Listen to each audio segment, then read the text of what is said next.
ನಮಸ್ಕಾರ ಸ್ನೇಹಿತರೆ. ನಮಸ್ಕಾರ. ನಮ್ಮ ಚಾನೆಲ್ ಕನ್ನಡ ಅಲೈಟಿಗೆ ನಿಮ್ಮೆಲ್ಲರಿಗೂ ಹಾರ್ದಿಕ ಸ್ವಾಗತ. ದೆಹಲಿ ನಗರದ ಒಂದು ಸಾಮಾನ್ಯ ಹುಡುಗ ಇಂದಿನ ಕ್ರಿಕೆಟ್ ಲೋಕದ ಕಿಂಗ್ ಆಗಿ ಹೇಗೆ ಬೆಳೆದನು ಗೊತ್ತಾ? ಇದು ವಿರಾಟ್ ಕೊಹ್ಲಿಯ ಪ್ರೇರಣಾದಾಯಕ ಕಥೆ.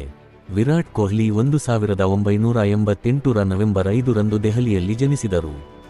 ಬಾಲ್ಯದಲ್ಲೇ ಕ್ರಿಕೆಟ್ ಮೇಲೆ ಅಪಾರ ಆಸಕ್ತಿ ಹೊಂದಿದ್ದರು. ಅವರ ಜೀವನದಲ್ಲಿ ಕಠಿಣ ಸಮಯವೂ ಬಂದಿತ್ತು. ತಂದೆಯವರನ್ನು ಕಳೆದುಕೊಂಡ ದಿನವೇ ಮುಂದಿನ ದಿನ ಮೈದಾನಕ್ಕೆ ಹೋಗಿ ಪಂದ್ಯ ಆಡಿದರು. ಅವರ ಸಮರ್ಪಣೆ ಎಷ್ಟು ದೊಡ್ಡದು ಅನ್ನೋದು ಇಲ್ಲಿ ಗೊತ್ತಾಗುತ್ತದೆ. 2008ರಲ್ಲಿ ಅಂಡರ್-19 ವಿಶ್ವಕಪ್ ಗೆಲ್ಲುವಲ್ಲಿ ಭಾರತ ತಂಡವನ್ನು ನಾಯಕತ್ವದಲ್ಲಿ ಮುನ್ನಡೆಸಿದರು. ಅದೇ ಅವರ ಮಹಾನ್ ಪ್ರಯಾಣದ ಆರಂಭ. ನಂತರ ಭಾರತೀಯ ಹಿರಿಯ ತಂಡದಲ್ಲಿ ಸೇರ್ಪಡೆಗೊಂಡು ಒಂದಾದ ಮೇಲೆ ಒಂದು ದಾಖಲೆಗಳನ್ನು ಮುರಿದರು. ಅವರ ಆಕ್ರಮಣಕಾರಿ ಆಟ ಮತ್ತು ಸ್ಥಿರ ಪ್ರದರ್ಶನ ಅವರನ್ನು ವಿಶ್ವದ ಅತ್ಯುತ್ತಮ ಬ್ಯಾಟ್ಸ್ಮನ್ ಆಗಿ ಮಾಡಿತು.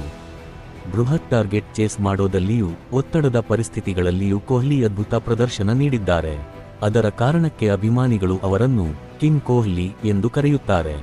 ನಾಯಕನಾಗಿ ಕೂಡ ಭಾರತ ತಂಡವನ್ನು ಭಯವಿಲ್ಲದ ತಂಡವನ್ನಾಗಿ ರೂಪಿಸಿದರು, ವಿಶೇಷವಾಗಿ ಟೆಸ್ಟ್ ಕ್ರಿಕೆಟ್ನಲ್ಲಿ.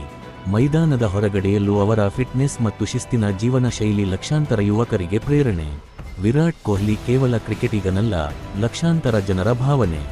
ನೀವು ವಿರಾಟ್ ಕೊಹ್ಲಿಯ ಅಭಿಮಾನಿಯಾಗಿದ್ದರೆ ವಿಡಿಯೋಗೆ ಲೈಕ್ ಮಾಡಿ, ಶೇರ್ ಮಾಡಿ ಮತ್ತು ನಮ್ಮ ಕನ್ನಡ ಅಲೈಟಿ ಚಾನೆಲ್ ಅನ್ನು ಸಬ್ಸ್ಕ್ರೈಬ್ ಮಾಡಿ.